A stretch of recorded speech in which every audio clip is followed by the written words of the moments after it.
Let's start chapter number 7। आज इसे complete करते हैं इस एक्सरसाइज को। वैसे तो इस वीक का टारगेट रिव्यू एक्सरसाइज ही थी, बट वो कंप्लीट नहीं हो सकी क्योंकि 7.5 में काफ़ी टाइम लिया। एक तो लेक्चर भी मिस हुआ है ना, वो चलो कल करेंगे, तो देखते हैं रिव्यू कल हो जाएगी इंशाल्लाह।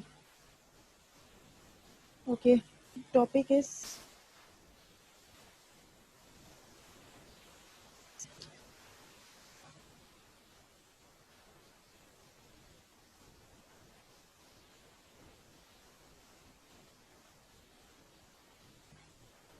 Chapter number 7,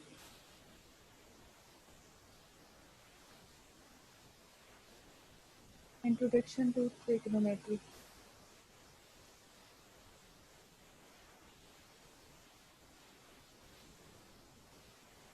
okay,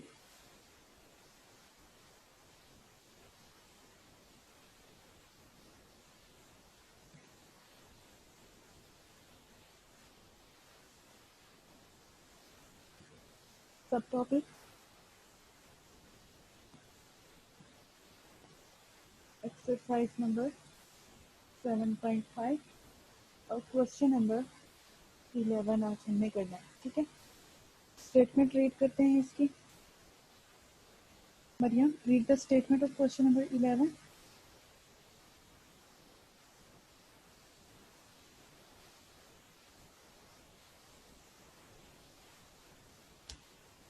Mariam, read the statement of question number 11.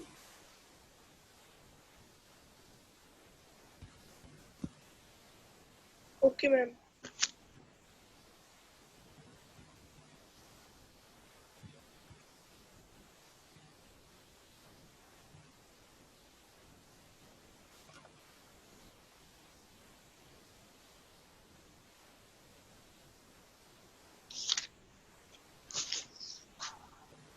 Two ships which are in line with the base of a vertical cliff are 120 meters apart.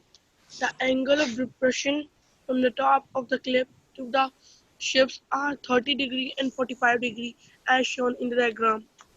Calculate the distance BC. Calculate the height CD of the cliff.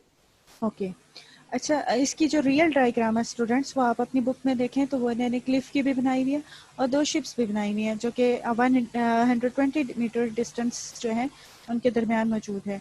और आपको find out क्या करना है, B C and C D.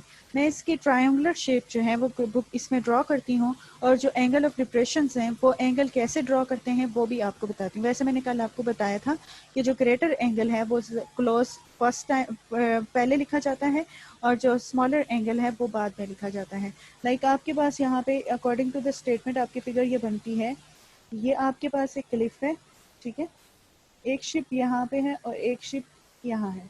Observer यहाँ Cliff पे मौजूद है और उसने एक एंगल ऑफ डिस्पर्शन इसके लिए ऑब्जर्व किया इस शिप के लिए, और एक एंगल ऑफ डिस्पर्शन इस शिप के लिए उसने ऑब्जर्व किया। ठीक है, अब आपने उन्होंने एंगल ऑफ डिस्पर्शन इस तरह ऊपर गिवन है, आपको पता होना चाहिए ग्रेटर वाला एंगल फर्स्ट में लिखा जाएगा, सो 45 डिग्री यहाँ आएगा, एंड स्मॉलर एंगल जो है वो सेकंड में लिखा जाएगा, दैट इज 30 डिग्री, वो यहाँ पे आएगा। इसको शिप ए का नेम दिया हुआ है जो यहाँ पे है, इसको शिप बी का नेम दिया हुआ है, इस पॉइंट को सी का नेम दिया हुआ है बुक की स्टेटमेंट के अकॉर्डिंग, और इसको डी का नेम दिया हुआ है। ठीक है, और साथ जस्ट ये गिवन है कि the distance between these two ships is 120 metre.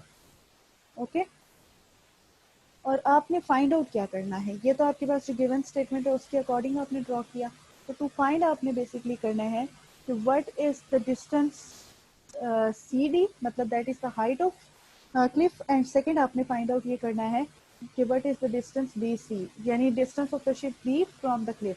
तो आपने दो पॉइंट्स फाइंड करने हैं, बी सी फाइंड करना है और बी सी फाइंड करना है, इसकी क्या वैल्यू आती है। ठीक है, अब हम इसका सोल्यूशन स्टार्ट करते हैं। गिवन में तो जस्ट हमने फिगर ड्रॉ की है। सोल्यूशन में आप ऑब्जर्व करेंगे कि इस केस में भी कितनी ट्राइंगल्स आ रही हैं आपके पास, दो ट्राइंगल्स आ रही हैं। एक ट्राइंगल आपके पास आ रही है big one, that is A D and C, और सेकेंड ट्राइंगल आपके पास आ रही है बी डी एंड सी। और इनको सॉल्व करके आपके पास जो रिक्वायर्ड वैल्यू है वो आप इसको फाइंड आउट कर सकते हैं। ठीक है, मैं आप सबसे पहले कंसिडर कर रही हूँ इस साइड पे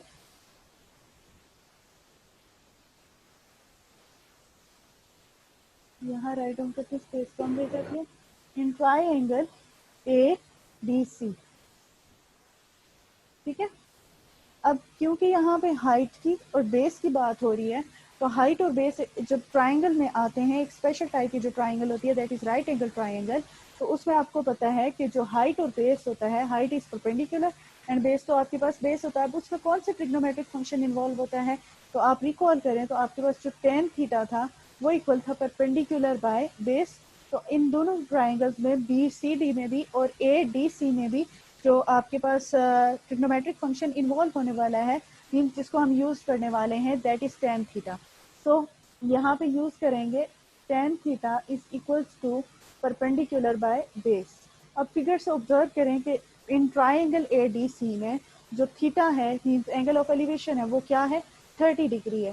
तो यहाँ आप राइट डाउन करेंगे tan 30 degree is equals to, और फिगर से ऑब्जर्व करेंगे परपेंडिकुलर जो है वो आपके पास अननोन है, बट उसका नेम है। यार ये साला मंगवाने से वही खाएगी इंसान का थोड़े पापा हंसन।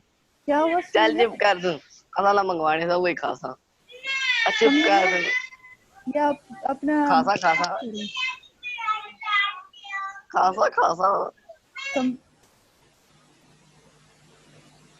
Okay students, perpendicular by base, perpendicular आपके पास क्या है, इसमें डी सी है एंड बेस आपके पास क्या आ रहा है, बेस ये पूरी बेस है, that is from A to सी।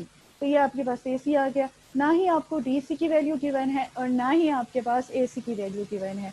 आप इसको इन टर्म्स ऑफ इसी तरह इसको राइट डाउन कर लें, या in terms of A C write down कर लेते हैं, तो ए सी साइड पे शिफ्ट हो जाएगा, तो आपके पास इक्वेशन बन जाएगी A C is equals to D C divided by tan 30 degree, ठीक है। इसे इक्वेशन 1 का नेम देते हैं, आगे से यूज करेंगे। तो यहाँ तक इसे करते हैं। अब इस ट्राइंगल पे आ जाए, smaller one that is B C, sorry B D and C. तो इन ट्राइंगल बी सी और डी में अगेन टेन थीटा यूज होगा, tan theta is equals to perpendicular by base. तो परपेंडिकुलर आपके पास क्या आ रहा है, डी सी आ रहा है, तो आपके पास यहाँ पे आ जाएगा डी सी और बेस आपके पास क्या है इसकी, डी सी। और टेन की जो एलिवेशन एंगल है थीटा वो है 1045 डिग्री, तो 1045 degree is equals to D C divided by B C. अच्छा, इसमें आप ऑब्जर्व करें तो एक साइड इनकी सेम सेम आ रही है दोनों में, BC आपके पास परपेंडिकुलर इस इक्वेशन में भी है और DC आपके पास इस इक्वेशन में भी है। हम इस इक्वेशन को क्योंकि सेम टर्म्स में राइट डाउन करना चाहते हैं, तो इस इक्वेशन को हम DC में राइट करते हैं, ताकि दोनों की लेफ्ट साइड मीन एक साइड लेफ्ट हो या राइट हो, वो एक साइड इक्वल आ जाए। तो हम क्या करते हैं, by using transitive property, if one side left sides are equal तो राइट साइड भी इक्वल होंगे, उसको यूज करके फाइंड आउट कर सकते हैं। 1030 इधर डिवाइड हो रहा है, AC से मल्टीप्लाई हो जाएगा, तो यहाँ आप राइट डाउन कर लेंगे कि DC, रीअरेंज नहीं करी मैं, जो डायरेक्ट लिखूंगी 1030 into A C is equals to D C, इसे इक्वेशन 1 बोलते हैं, ठीक है। और इस साइड पे भी बी सी इधर डिवाइड हो रहा है, इस साइड पे मल्टीप्लाई हो जाएगा, तो 1045 degree is equals to, sorry, B C multiply हो जाएगा इसके साथ, is equals to D C, इसे इक्वेशन 2 कह दें। अब इक्वेशन 1 और 2 को ऑब्जर्व करें तो इनकी राइट हैंड साइड दोनों की क्या है, सेम है। तो हम यहाँ पे स्टेटमेंट लिखेंगे कि बाय कंपेयरिंग इक्वेशन 1 एंड 2, तो अगर इनकी राइट हैंड साइड इक्वल है तो ऑब्वियसली इनकी लेफ्ट हैंड साइड भी इक्वल होंगी। हम यहाँ कहेंगे by comparing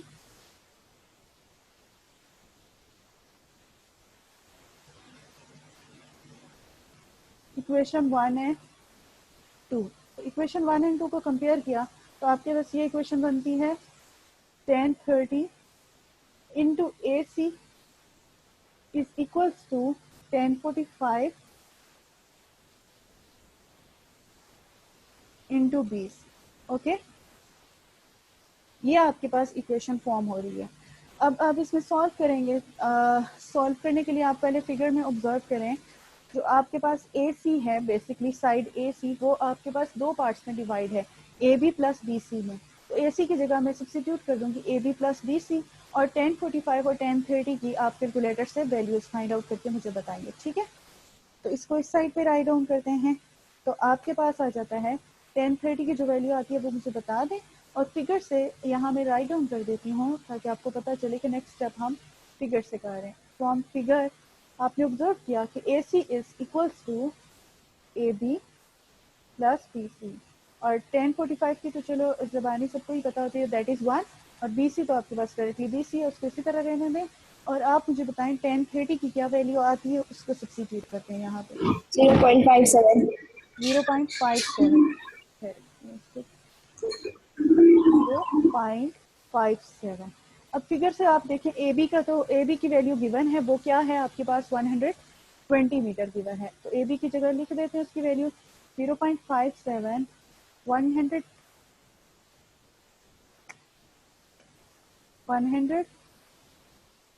metre plus BC, और 1 से तो BC को मल्टीप्लाई करेंगे तो BC आ जाएगा। अब अंदर मल्टीप्लाई कर देते हैं इसको 0.5 को 7 को 0.57 को जरा आप 120 से मल्टीप्लाई करें तो क्या आता है 0.57 मल्टीप्लाई विथ 120, तो आपके पास क्या वैल्यू आएगी 8.4. 68.4 मीटर।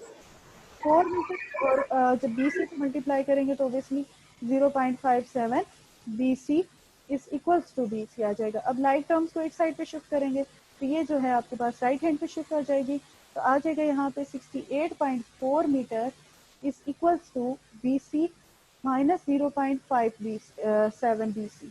ठीक है, अब BC इसमें मौजूद है, कॉमन ले लें, 68.4 metre as it is left side का आ जाएगा। BC आपने कॉमन लिया तो यहाँ आपके पास 1 माइनस 0.57 आ गया। 1 माइनस 0.57 मैम कैलकुलेटर से करें, 1 माइनस 0.57 तो क्या आता है आपके पास एक्सक्यूज मी मैम, जी। मैम थोड़ा सा साइड पे कर लें, ये जो आप साइड पे लिख रही हैं वो नजर नहीं आ रहा। हाँ ठीक है, बस ठीक है। ओके। 1 माइनस 0.57 करें, क्या आता है लेफ्ट साइड तो एज इट इज आएगी, 0.43. ठीक है 0.43 आता है, मैं इसको इस पर कर देती हूँ, इस जगह कम है ना, ये 68.4 metre is equals to are है 0.43, तो मैं इसको इस तरह राइट डाउन करूँगी 0.43 इंटू BC। 0.43 साइड पे मल्टीप्लायर है 68 से आके 68.4 से डिवाइड हो जाएगा, तो क्या आपके पास आता है आंसर 0.43, तो वो आपके पास BC का आंसर आ जाएगा। BC आप 159. बताएं मुझे 159.06. कर देती हूँ 68.4 डिवाइडेड 158 150 9. 06, ये आपके पास क्या किसका आंसर आ गया BC का आंसर आ गया। आपको दो चीजें फाइंड आउट करनी थी, BC तो आपके पास आ गया है, अब आपको क्या फाइंड करना है DC। तो DC तो दोनों ही क्वेश्चन में मौजूद है, इसमें भी है और इसमें, लेकिन इसके लिए तो आपको AC भी फाइंड आउट करना पड़ेगा। ठीक है, तो वो तो नहीं कर सकते, कर भी सकते हैं, वो ज़्यादा लेंथी हो जाएगा, लेकिन इस इक्वेशन में बहुत डायरेक्टली वैल्यू आ सकती है, क्योंकि जब हम BC की वैल्यू पुट करेंगे दैट इज़ 159.06 मीटर और उसे 1045 से मल्टीप्लाई करेंगे तो डायरेक्टली DC का आंसर आ जाएगा। आप यहाँ तक DC को नोट डाउन कर लें, फिर मैं हेडिंग देती हूँ फॉर DC, फिर उसके बाद BC को फाइंड आउट करते हैं। ठीक है, तो ज़रा आप ये इसको नोट डाउन करके मुझे ओके का मैसेज करें। Okay, ma'am. Okay, ma'am. सब स्टेटमेंट रीड कर दें, क्वेश्चन नंबर 12 की स्टेटमेंट, तब तक मैं रेज करती हूँ। Mishra, read the statement of question number 12. Okay, ma'am. Suppose that we are standing at the bridge of 30 feet above a river, watching the log piece of wood floating towards us. If the angle within horizontal to the front of the logs is 16.7, the angle of the horizontal to the back of the log is 14 degree. How long is the log? Okay. आपके पास जो निष्ठा ने given statement read out की है, इसके according ये पता चल रहा है कि there is a wooden log जो कि फ्लोट कर रही है ऑन द रिवर, और एक ऑब्जर्वर है वो किसी पॉइंट ओ से ऑब्जर्व कर रहा है, और उसने ऑब्जर्व ये किया है there are two angle of dispersion, one is from front of the log and other one is from back of the log. जो उसने बैक ऑफ द लॉग से ऑब्जर्व किया angle of dispersion that is 14 degree, और जो उसके front से किया है दैट वन इज 16.7 डिग्री, और आपसे ये कैलकुलेट करने के लिए बोल रहे हैं कि what is the length of that wooden log. यानी उस लकड़ी का जो टुकड़ा है उसकी लेंथ क्या है वो आपने फाइंड आउट करनी है। ठीक है, मैं इसकी डायग्राम ड्रॉ कर देती हूँ। रियल डायग्राम तो इसकी बुक में ड्रॉ हुई है। इसकी डायग्राम ट्राइंगुलर शेप जो है वो इस टाइप की बनी हुई है। ठीक है, विजिबल है सबको? Excuse me ma'am. जी बेटा। मैम अभी तो हमने इसका बीसी फाइंड किया है, जो दूसरा पार्ट है सीडी वो तो फाइंड आउट नहीं किया। Sorry sorry, I completely forget. ठीक है, पहले वो क्वेश्चन नंबर 11 का सीडी फाइंड कर लेते हैं, फिर इसके बाद मिश्रा अगेन इसको स्टेटमेंट रीड करना। ठीक है, Okay, ma'am. फिर उसको याद था। क्वेश्चन नंबर 11 का फॉर सीडी। फॉर सीडी के लिए मैंने कौन सी क्वेश्चन आपको कही थी? यूजिंग, आप उसी के आगे देखें तो इक्वेशन 2 आपने जो राइट डाउन की थी, that is tan 45 degree into B C is equals to C D. Since आपने बी सी का आंसर फाइंड आउट किया हुआ है, दैट इज 159.06 मीटर, तो आप इसमें सब्स्टिट्यूट करेंगे और tan 45 का आंसर आप देखें तो tan 45 कैलकुलेटर से 1 आ जाता है और बी सी का आंसर जो है 159.06 मीटर आ जाता है, and that is equals to C D. और इसको इसके साथ मल्टीप्लाई किया आपने 1 के साथ, ओबियसली वही सेम आंसर आ जाता है। तो सेकंड पॉइंट आपको जो फाइंड आउट करने के लिए क्वेश्चन में 11 में बोला था वो सी डी बोला था, और C D is basically height of the cliff. तो हाइट ऑफ द क्लिफ आपके पास आगे से अरेंज करके लिख दो कि दैट इज 159.06 मीटर। मीन्स आपकी height of the cliff and the distance of the boat की from the base of the cliff दोनों सेम ही आए हैं, दोनों के आंसर सेम हैं। ठीक है, क्लियर हो गया स्टूडेंट्स ये C D part? Yes, ma'am. अच्छा ठीक है, इसको भी साथ साथ आप नोट डाउन करें, और साथ क्योंकि स्टेटमेंट रीड आउट हो चुकी है तो उसकी डायग्राम भी मैं बना देती हूँ। आपसे क्या कहा गया था क्वेश्चन नंबर 12 की स्टेटमेंट में, जो अभी थोड़ी देर पहले निशा ने रीड आउट किया था, कि आप एक ऑब्जर्वर है वो ब्रिज पे खड़ा है, standing on the bridge 30 feet above the river. तो 30 फीट अबव द रिवर, यहाँ लेट्स सपोज ऑब्जर्वर है और जिस ब्रिज पे खड़ा है उस ब्रिज की हाइट जो है दैट इज 30 फीट हाइट। ठीक है, और वो ऑब्जर्व कर रहा है वुडन लॉ को। वुडन लॉ का ये समझ लें इसकी बैक है और दिस वन इज फ्रंट। ठीक है, ऑब्जर्वर ने उसके बैक से एक एंगल ऑफ डिस्पर्शन ऑब्जर्व किया पॉइंट ओ से, और एक उसके फ्रंट से ऑब्जर्व किया। जो उसने बैक से ऑब्जर्व किया वो उसके पास जो आता है, ये ऑब्जर्वर के लिए ये पॉइंट फ्रंट है और ये पॉइंट बैक है। ठीक है, क्योंकि ऑब्जर्वर यहाँ से खड़ा होकर देख रहा है तो ऑब्वियसली वुडन लॉग इस तरह आ रही है, तो ये उसके लिए पॉइंट जो है फ्रंट है और ये पॉइंट जो है बैक है। और सेकेंडली आपको ये भी पता है, हिंट जो पता है, ट्रिक पता है कि फर्स्ट एंगल आपके पास हमेशा ग्रेटर होगा। तो इसने जो फ्रंट से ऑब्जर्व किया था angle of dispersion that is 16.7 degree, और वुडन लॉग का जो उसने बैक से ऑब्जर्व किया था angle of dispersion that is 14 degree. ठीक है, मैं इनके पॉइंट्स के नेम रख लेती हूँ। ऑब्जर्वर का तो ओ रखा हुआ है, इसको ए, इसको बी एंड इसको सी। आपको फाइंड आउट क्या करना है, the length of wooden log. ये वुडन लॉग है तो आपने बेसिकली इसकी लेंथ फाइंड कर देनी है। इसको एल में, इसकी लेंथ को एल से रिप्रेजेंट कर देती हूँ तो आपने एल फाइंड करना है। ठीक है, आपके पास गिवन क्या चीज़ है, height of the cliff, height of the bridge given है, और एंगल ऑफ डिस्पर्शन फ्रंट और बैक से गिवन है। अब इसमें भी आप ऑब्जर्व करेंगे तो देयर आर टू ट्राइंगल्स। एक ट्राइंगल आपके पास आ रही है O A C, big one, and second triangle is smaller that is O A B, और दोनों एक स्पेशल टाइप ऑफ ट्राइंगल है that is right angle triangle. और फिर ऑब्जर्व करें कि कौन सा ट्रिग्नोमेट्रिक रेशियो इसमें फंक्शन इसमें अप्लाई हो सकता है। तो आपके पास क्योंकि हाइट इन्वॉल्व है तो परपेंडिकुलर और बेसिस को इन्वॉल्व किया हुआ है दोनों ट्राइंगल्स में, तो it's mean base.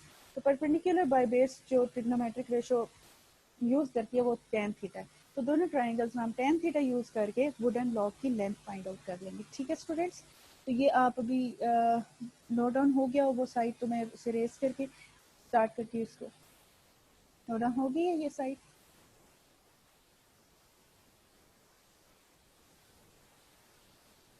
Students yes और नो? Yes, ma'am. Okay. ठीक है, अगर सी डी पोर्शन नोट डाउन हो गया सबका तो मैं इस साइड से रेस करके इस ट्राइंगल को सॉल्व करती हूँ। ठीक है,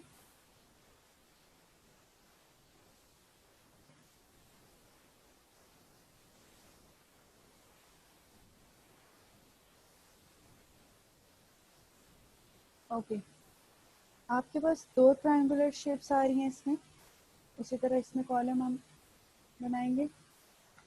इन ट्राइंगल, फर्स्ट जो ट्राइंगल ले रहे हैं, in triangle that is AOC,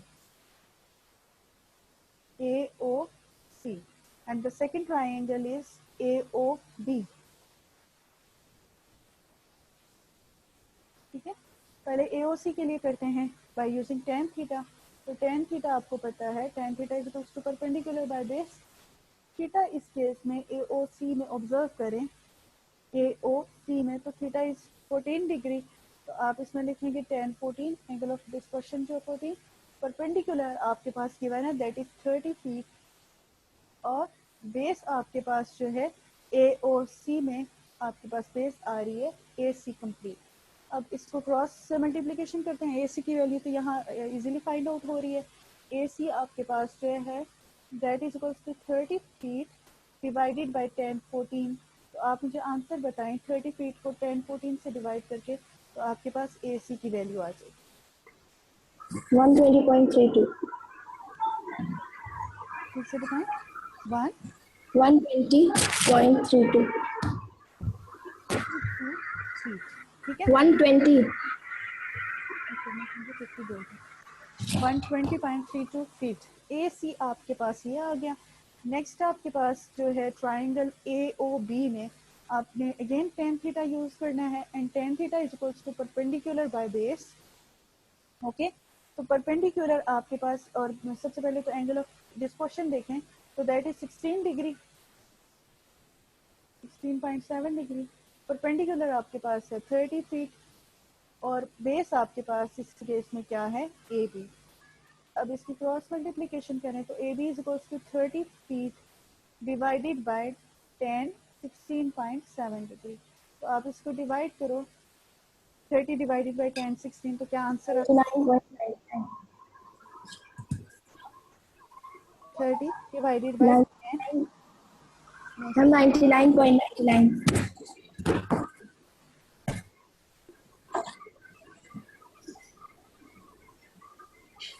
ठीक है, 99.99 फीट. ठीक है, अब आपने क्या फाइंड करना था, length of log for length of log that is equals to BC, जिसको आपने L का नेम दिया. तो फ्रॉम फिगर से ऑब्जर्व करें, जो आपके पास पूरी साइड AC है वो इक्वल है AB प्लस BC के. तो आपने यहाँ पे AC की भी और AB की भी वैल्यू फाइंड आउट कर ली है. AC की वैल्यू क्या आई हुई है, 120.32 फीट, और AB की वैल्यू आपके पास क्या आई है, 99.99 फीट, और BC तो आपने फाइंड आउट करना था, तो उसे ऐसे लिखते हैं. अब BC आपके पास इस साइड पे, लेफ्ट हैंड साइड पे, सॉरी 99.5, राइट हैंड साइड पे आपके पास प्लस हो रहा है, तो लेफ्ट पे आके 120.32 फीट में से माइनस कर दें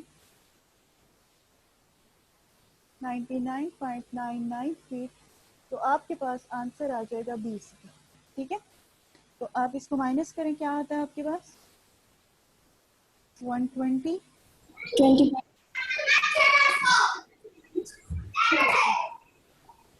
तो आपके पास आ जाता है 20.32 फीट. ये आपके पास BC का आंसर आ गया. मीन्स आप क्यों लिखेंगे कि length of log is equals to 20.32 feet. ये आपने फाइंड आउट करना था, और ये आपके पास final answer. Is it clear to everyone? Yes, ma'am. सबको समझ में आ गया ये क्वेश्चन? ठीक है, अब इस एक्सरसाइज को तो हमने वाइंड अप करने आज कर दिया है. नेक्स्ट जो रिव्यू एक्सरसाइज है उसके ट्रू फॉल्स और MCQs का आपकी होम असाइनमेंट है, और उसके जो क्वेश्चन नंबर 2 के सॉल्व करने वाले क्वेश्चन है वो हम आपका कल 10 o'clock पे लेक्चर है, जो हमारा मिस हो गया था ट्यूसडे वाला लेक्चर, तो उसमें हम रिव्यू एक्सरसाइज के क्वेश्चंस कर लेंगे. और मंडे को आपका जो टेस्ट है वो 7.5 कंप्लीट 7.5 का टेस्ट है, और ये बहुत इंपॉर्टेंट एक्सरसाइज है, तो इसकी प्रैक्टिस आप लोगों ने ज़रूर करनी है, और मुझे प्रैक्टिस इसकी सेंड करनी है. मैं चेक करूँगी कि किस स्टूडेंट ने इसकी प्रिपरेशन जो है बहुत बहुत अच्छी की है, और आप सब जो टेस्ट है फर्स्ट आपको पता है अटेम्प्ट आपकी अपलोड करने की होगी, अगर होता है तो ठीक है, अदरवाइज आप सबके टेस्ट मुझे इनबॉक्स में आना चाहिए, स्पेशली जो स्टूडेंट्स क्लासेस अटेंड कर रहे हैं सारी। मैं आप लोगों के नेम नोट डाउन किए, मैं डेली आपकी अटेंडेंस लगती है, तो इसलिए आप लोगों में से सबके टेस्ट में बता दूंगी कि किस किस के टेस्ट अगर उसमें से नहीं मेरे तक पहुंचे तो उनको पेल मार करके मैंने ग्रुप में लिस्ट वो सेंड कर देनी है, ठीक है।